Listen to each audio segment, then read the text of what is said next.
Hi, si Inday. Duyan-duyan lang. Hello guys! For today's video, i-share ko lang po sa inyo yung buhay namin sa probinsya. Ayan, kita nyo naman yung daan, walang ka-traffic-traffic. At ang lawak pa. Diba? And next yarn, sarap talaga magbiyahe pag ganito yung daan, hindi sasakit yung ulo mo. At saka guys, dito sa probinsya namin, ayan, pag manguha ka ng malunggay, nandito lang yan sa paligid-ligid. Hindi mo na kailangan lumayo pa, pumunta ng palengke. Libre lang yan dito sa paligid-ligid kasi nga, pwedeng magtanim. Ay hala. Toinks. Nabali siya guys.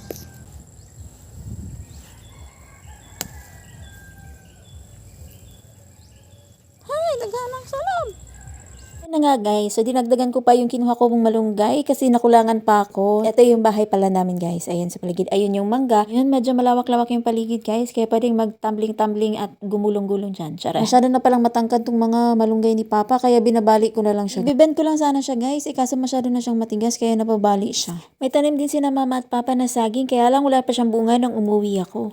Wala na talaga sa ayos yung videong to guys, kasi nga hawak-hawak ko yung cellphone sa kabilang kamay at kumukuha ko ng malunggay dito naman sa kabilang kamay. Anyways, dito naman tayo guys sa mga tanim ni Mama. Oh, ang dami niyang tanim. So, plantita din pala si Mama guys. Ito yung pinag-aabalahan niya yung pandemic. Kita naman, ang gaganda ng kulay. At ito din talaga yung isa sa gusto ko dito sa probinsya namin guys. Kasi nga, ang dami mong mapagtamnan. So, pwede ka magtanim ng kung ano-ano dyan sa paligid-ligid.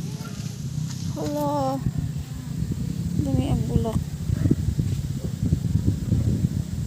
At ayun guys, naririnig nyo naman yung hangin. Malakas din po yung hangin dito, tipid na sa kuryente. Kasi hindi mo na kailangan mag-electric fan or may aircon. Hangin pa lang, lalamigin ka na. Kagaya ng panlalamig niya sa relasyon yung dalawa. Charot! Humugot pa. Balik na nga tayo dito sa mga tanim ni Mama. Ayan, ang gaganda ng mga tanim. Pwede nga lang sana itong iuwi dito sa Pampanga. Nako, naiuwi ko ng mga to. Ganito kasi kagaganda at kakukulay yung makikita mo everyday. Nako, tanggal stress. Yun nga lang sa lakas ng hangin guys. Ayan, nagsisilaglagan yung mga dahon ng mangga. Hirap na hirap walisin. Ayan lang guys, isa din to sa favorite ko dito sa probinsya namin, yung buko.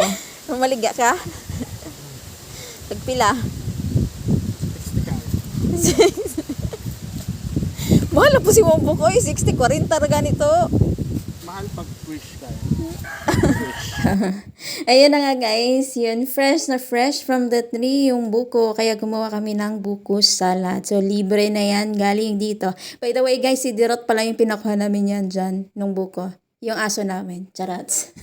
Ang cute-cute ng aso namin, no? Pero malaki na siya ngayon, di na siya cute. Ayan guys, nakagawa kami ng fresh buko salad. Nakakatakam, lami aoy. Ilagyan lang namin yan guys ng maliit na fruit cocktail at maliit na condensed milk kasi manamis-namis na yung buko. At ito yung pinaka-favorite ko, yung luto ni Mama na pansit. Na kahit anong gawin ko, hindi ko talaga makuha-kuha yung timpla.